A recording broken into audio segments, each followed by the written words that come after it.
Pai das misericórdias e Deus de toda consolação, ouvi-nos. É com alegria que nós estamos aqui para rezarmos ao Pai das misericórdias e também fazermos esta comunhão entre o santuário e a sua casa e o santuário, para que, como filhos e filhas do Pai das misericórdias, aprender os ensinamentos do Senhor e caminhar numa vida que corresponda ao nosso batismo, a nossa fé em Deus e a nossa fé na igreja.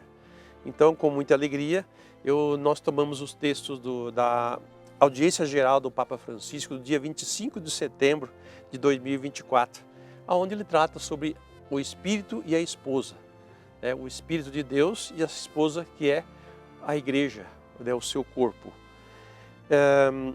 Tomando Lucas capítulo 4, versículo de 1 a 2, o evangelista nos diz, abre aspas, cheio do Espírito Santo, voltou Jesus do Jordão e foi levado pelo Espírito ao deserto, onde foi tentado pelo demônio durante 40 dias. Durante esse tempo ele nada comeu e terminados esses dias teve fome. Imediatamente após o seu batismo no Jordão, Jesus foi conduzido pelo Espírito Santo ao deserto, a fim de ser tentado pelo diabo. A iniciativa não é de Satanás, mas de Deus. Indo para o deserto, Jesus obedece a uma inspiração do Espírito Santo. Não cai numa armadilha do inimigo, não. Uma vez superada a provação, ele, está escrito, voltou para a Galileia e com o poder do Espírito Santo, no deserto, Jesus livrou-se de Satanás e agora pode libertar de Satanás. É isso que os evangelistas realçam com as inúmeras histórias de libertação de endemoniados. Jesus diz aos seus opositores, se é em virtude do Espírito de Deus que expulsa os demônios, então o reino de Deus chegou entre vós. Hoje, assistimos a um estranho fenômeno relativo ao diabo. A um certo nível cultural, considera-se que ele simplesmente não existe. Seria um símbolo do inconsciente coletivo, ou da alienação em síntese, uma metáfora. Mas a maior astúcia do demônio é levar a crer que ele não existe. Como alguém escreveu, Charles Baudelaire, é astuto, faz-nos crer que não existe e assim domina tudo.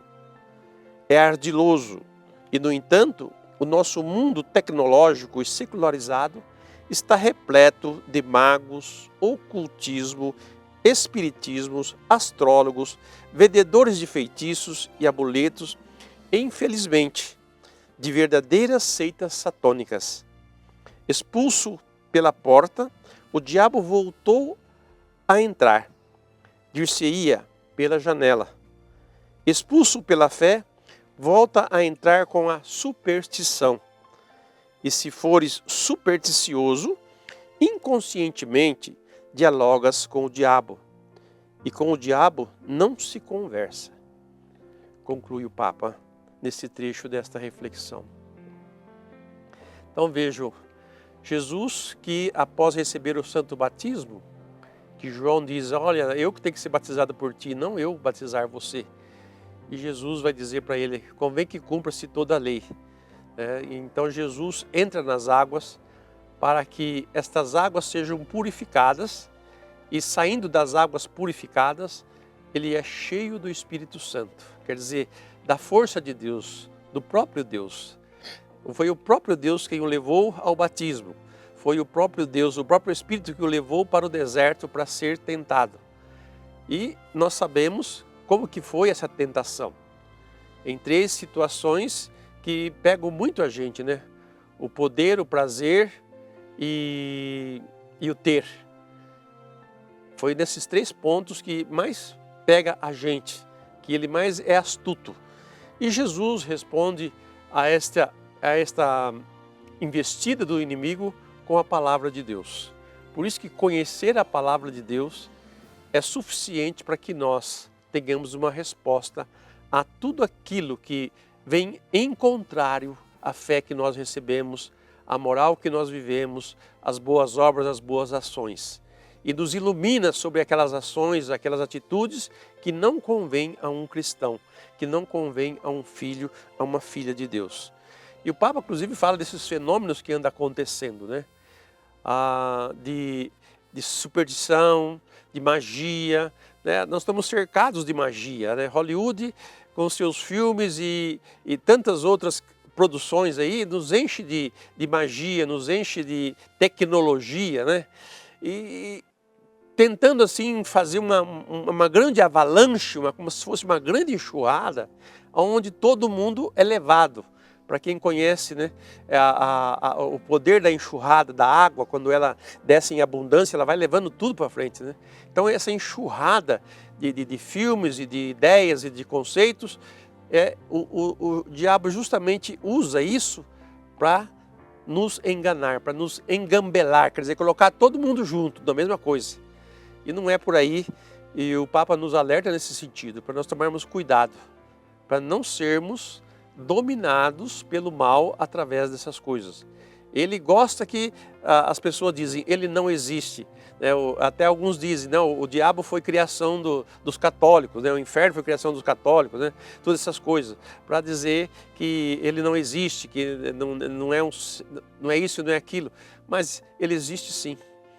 Ele existe e é concreto, é real, e Jesus o venceu no deserto e depois vai também junto do povo vencê-lo em todas as situações que ele se mostra, que ele se aparece. Então não deixemos nós ser enganados pela sua astúcia. O demônio, ele é astuto, quer dizer, ele é esperto, ele traquina, né? Ele manipula as coisas. E hoje em dia está muito fácil das pessoas serem manipuladas, quer dizer, ser envolvidas num modo de pensar, num modo de ser que é completamente contrário à lei divina, à lei natural e o próprio homem que ele criou. Então, se nós ainda não enxergamos a maldade no mundo, né, precisamos enxergar a bondade de Deus, a sua misericórdia, o seu amor por nós. E quanto mais conhecermos o amor de Deus por nós, quanto mais conhecermos a bondade de Deus e o plano e o projeto que Ele tem para cada um de nós, nós vamos identificar tudo aquilo que é antiprojeto de Deus, que é contrário ao projeto de Deus e que nos leva à perdição, nos leva a não participarmos desse amor, desta misericórdia, desta bondade que o nosso Pai tem. Por isso, não é ficar caçando diabo, não é ficar caçando demônio, não. Mas é nós estarmos preparados para que quando ele, na sua astúcia, despontar, seja através de uma palavra, seja através de uma situação, nós tenhamos palavras fortes, né, da palavra de Deus, uma palavra que o repreende, que o manda embora, que não há concordância com ele, não há diálogo com ele. Então, com o demônio não se dialoga. Deus não dialogou, nem Jesus dialogou com nenhum deles. Simplesmente Jesus deu a resposta segundo a palavra de Deus. Está escrito, o homem não vive somente de pão, mas de toda a palavra de Deus. Está escrito, né? Adorarás o Senhor teu Deus e só a Ele servirás. E assim por diante. É dessa maneira que Jesus venceu Ele. Nós vamos vencê-lo dessa maneira também. Não precisamos ser grandes mestres espirituais, mas podemos ser grandes homens e grandes mulheres que conhecem a Deus, conhecem sua palavra, que acreditam nele e que, quando o mal aparecer, nós já temos uma palavra para dizer para ele, afasta-te de mim, porque a minha opção é por Deus e é a Ele que eu sirvo e a mais ninguém. Vamos pedir a Nossa Senhora, a Virgem Maria, Mãe da Piedade, ela que na sua concepção venceu o inimigo aterrador, para que ela também nos conduza a essa vitória. Ela sempre nos ensinou a vencer o maligno, vencer o pecado, vencer tudo que é ao contrário do bem, da realização e da felicidade do homem. Então vamos rezar colocando nas mãos de Nossa Senhora as nossas vidas. Virgem Maria, Nossa Senhora Pietà, Mãe da Misericórdia, colocamos-nos como filhos necessitados de colo. Mãe piedosa, São tantos os nossos pedidos, mas queremos sobretudo agradecer-lhe pelo carinho e pela acolhida de mãe. Acolha, mãe, esta nossa humilde oração. Filha amada do Pai das Misericórdias, Mãe da Misericórdia, de Jesus Cristo e esposa do Espírito Santo. Amém. Desça sobre você, sua casa, sua família, a bênção do Deus misericordioso, Pai, Filho e Espírito Santo. Amém.